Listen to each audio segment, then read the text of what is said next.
अब आज हम लोग पढ़ेंगे अपूर्ण प्रभाविता, इनकम्प्लीट डोमिनेंस।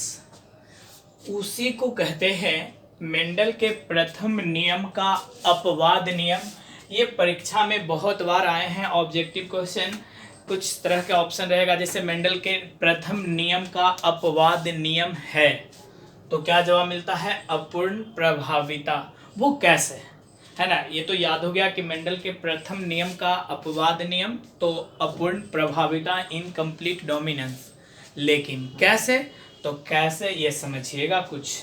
जैसे आप लोग प्रथम नियम मतलब लंबे मटर के तने वाले का संकरण बौने मटर के तने के साथ था।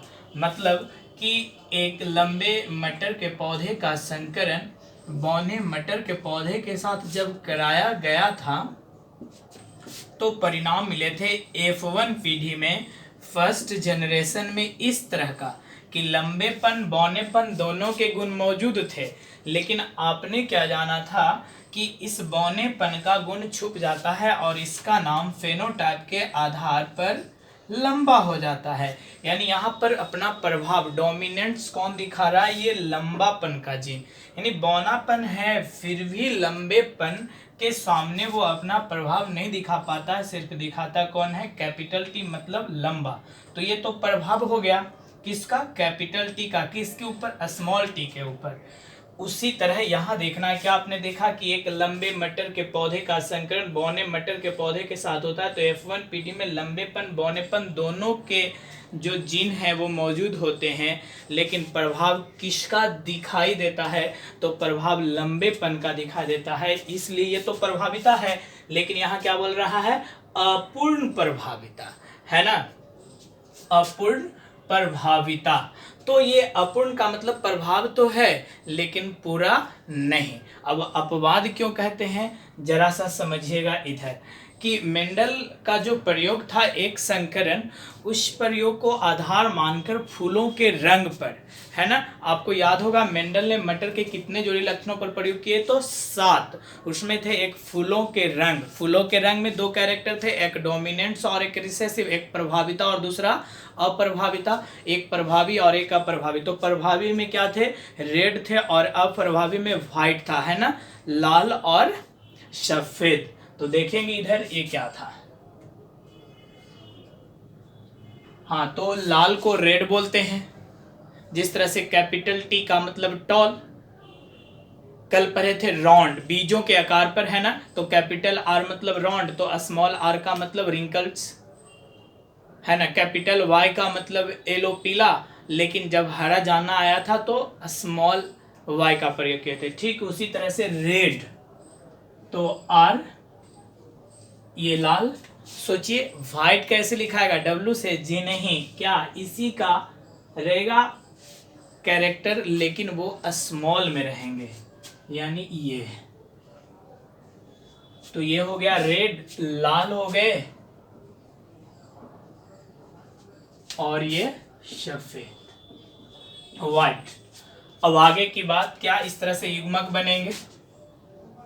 तो क्या कैपिटल आर, या जिस तरह से आप बना रहे थे सर्कल में वैसे ही बनाइए, और फिर कैपिटल आर, इधर बताइए स्मॉल आर, स्मॉल आर। अब देखें प्रथम नियम के जैसे ही, अब इसका मिलान इसके साथ, इसका मिलान मतलब संकरण क्रॉस। देखें आप लोग कॉपी पर भी बनाते जाए साथ में, तो क्या कैपिटल आर स्मॉल आर, है ना, दूसरा भी कैपिटल आर स्मॉल आर, है ना। यानी यहां तक आ गए ना, बस अंतर यहां तक, यहाँ तना की लंबाई था तो लंबेपन बौने पर, वहां फूलों का रंग है तो लाल और सफेद है। अब इसका नाम, है ना, इसका नाम, अब इसका नाम जो है, क्या हम लोग पढ़ रहे? अपूर्ण प्रभाविता।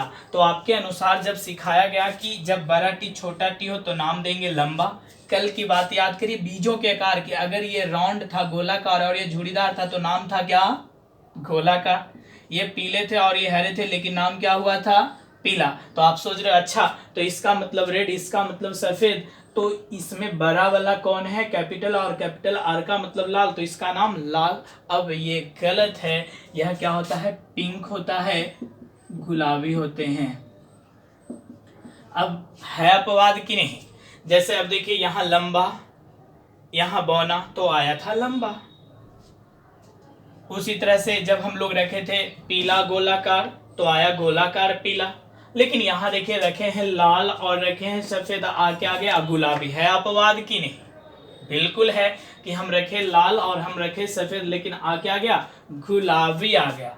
लेकिन अब गुलाबी जरा सा समझिएगा, पूरा लाल है, रेड की अगर बात करें और व्हाइट की बात करें, तो रेड जो है और व्हाइट जो है, और यहाँ क्या आ गया गुलाबी, यानी वो गुलाबी जो है पूरा लाल है नहीं, हल्का। यानी हल्का का मतलब पूरा की कम, कम मतलब पूर्ण की अपूर्ण, तो अपूर्ण यानी लाल रंग यहाँ पर प्रभावी है, कहाँ, यहाँ, लेकिन पूर्ण रूप से नहीं। दूसरा चीज व्हाइट, इसमें स्मॉल आर व्हाइट का मतलब है, लेकिन क्या व्हाइट कैरेक्टर दिखाई दे रहे, जी नहीं, लेकिन लाल को हल्का कर देता है। अर्थात यहाँ पर जो जीन है वो दोनों प्रभाव दिखा रहे हैं, लेकिन पूर्ण रूप से नहीं। खास करके लाल वाले फूल है ना, जो लाल का जीन कैपिटल आर है वह प्रभावी तो है, लेकिन पूर्ण रूप से नहीं, क्योंकि पूर्ण रूप से होता तो वो क्या बताता, लाल। तो पूर्ण रूप से नहीं होने के कारण क्या है, अपूर्ण, और अपूर्ण होने के कारण ये कैसा हो गया, गुलाबी। तो हम रखे थे फूल लाल, रखे थे क्या, सफेद, लेकिन आगे आ गया गुलाबी, इसलिए इसे हम क्या कहते हैं, मेंडल के प्रथम नियम का अपवाद नियम कहते हैं। अब आगे देखें, इसके बाद कैपिटल आर, स्मॉल आर, फिर देखिए कैपिटल आर, स्मॉल आर, है ना। अब इसके बाद आप पुनेट स्क्वायर से इसको बनाइए, पुनेट स्क्वायर से इसको बनाइए। तो ये पुनेट स्क्वायर जो आप देखे थे मेंडल के एक संकर में, ठीक उसी तरह से बन चुका है। अब आपको जैसे मिलान करना है ये दोनों को, इस तरह से याद है जैसे पहले बनाए, तो क्या कैपिटल आर और कैपिटल आर, यहां पर बताइए पहले कैपिटल आर और फिर स्मॉल आर, यहाँ पर कैपिटल आर स्मॉल आर, फिर से वही बात की स्मॉल पहले आ रहा है, तो स्मॉल और कैपिटल जब एक साथ आए तो बड़े वाला को पहले लिखेंगे, यहाँ स्मॉल आर। इसके बाद क्या, जैसे है कैपिटल आर, फिर क्या कैपिटल आर स्मॉल आर, फिर क्या कैपिटल आर स्मॉल आर, उसके बाद स्मॉल आर। नाम बताइए, इसका नाम रेड है, ये दोनों पिंक, और ये वाइट। कितने कितने, तो रेड की संख्या 1, पिंक की संख्या 2, वाइट की संख्या 1।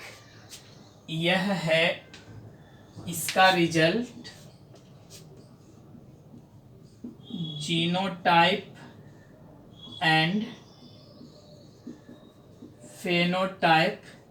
इस रिजल्ट को भी याद रखना है दो तरह से। सबसे पहला क्वेश्चन यहाँ से आइए, मेंडल के प्रथम नियम का अपवाद नियम क्या है, तो अपूर्ण प्रभाविता। कोई बोले क्यों, तो आप बताएंगे कि मेंडल का जो मटर पर प्रयोग था, हाँ वो कुछ पुष्प जैसे गुल अब्बास है ना, गुल अब्बास या श्वान फ्लावर, या इसी का नाम है मीरी जालापा।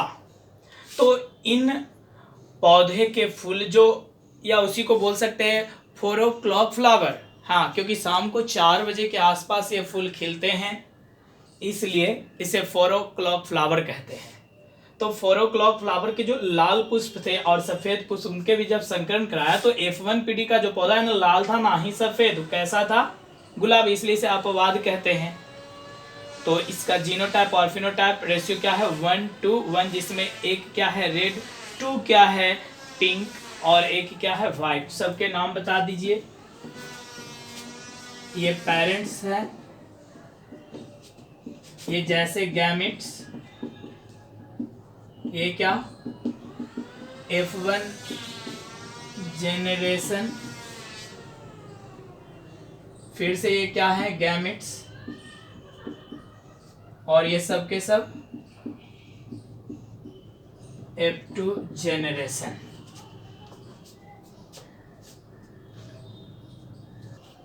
अब इसको अगर हमें पढ़ना है तो कैसे पढ़ेंगे, क्या बताएंगे कि मेंडल के एक संकर संकरण प्रयोग को जब फूलों के रंग पर किया गया तो कुछ परिणाम बदल गए।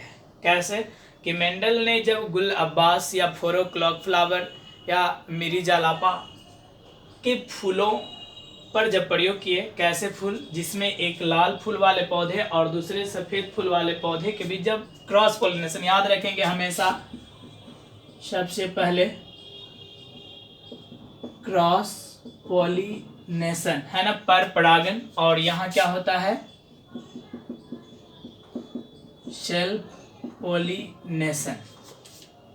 तो जब क्रॉस पॉलिनेशन करा तो F1 पीढ़ी में वो दोनों के जीन तो दिख रहे हैं, जैसे पहले वाला में था कैपिटल T स्मॉल t, उसी तरह से कैपिटल R स्मॉल r, लेकिन वहाँ नाम लंबा हुआ था और यहाँ नाम रेड नहीं क्या हो गया गुलाबी, क्योंकि ये फूल ना पूरे रेड दिख रहे थे और ना ही वाइट दिख रहे थे, अर्थात लाल रंग का जो अलील यानी जीन है उसका पूर्ण प्रभाव किसके ऊपर, व्हाइट के ऊपर नहीं पड़ा। इस पूर्ण नहीं पड़ा मतलब क्या पड़ा, अपूर्ण, इसलिए से अपूर्ण प्रभाविता कहते हैं।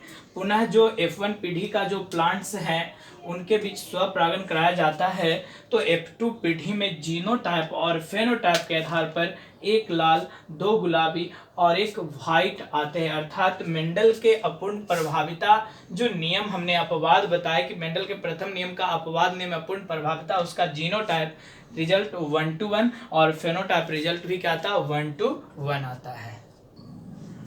अब आज इन 3 प्रश्नों को आप अच्छी तरह से पढ़ करके कमेंट बॉक्स में इनका आंसर बताएगा, जैसे पिछले वीडियो का जो आंसर बताए थे उसी तरह से, कि जैसे अगर पहला का ए है तो ए, दूसरा का भी ए है तो ए, और तीसरा का भी ए है तो ए, है ना। आपको इस तरह से आंसर बताना है कमेंट बॉक्स में कि इन तीनों प्रश्नों का क्या उत्तर होंगे। जैसे पहला है ग्रेगर जॉन मेंडल का जन्म किस सदी में हुआ, बहुत अच्छी तरह से मेंडल के जीवनी बताए थे। तो मेंडल का जन्म किस सदी में हुआ था, 17वीं सदी, 18वीं, 19वीं और 20वीं। ये 4 ऑप्शन है, जो सही आंसर होगा उसको कमेंट बॉक्स में बताने हैं। दूसरा अनुवांशिकी, जेनेटिक्स शब्द का प्रयोग किसने किया था, है ना, जे वेटसन, डब्ल्यू वेटसन, जोहानसेन और मेंडल। इसमें कोई एक सही आंसर है। और फिर नंबर तीसरा ऑरिजिन ऑफ अ स्पीसीज, है ना, जातियों की उत्पत्ति पुस्तक किसने लिखा, है ना, मॉर्गन ने, जी मेंडल, आर डार्विन और लेमार्क, है ना।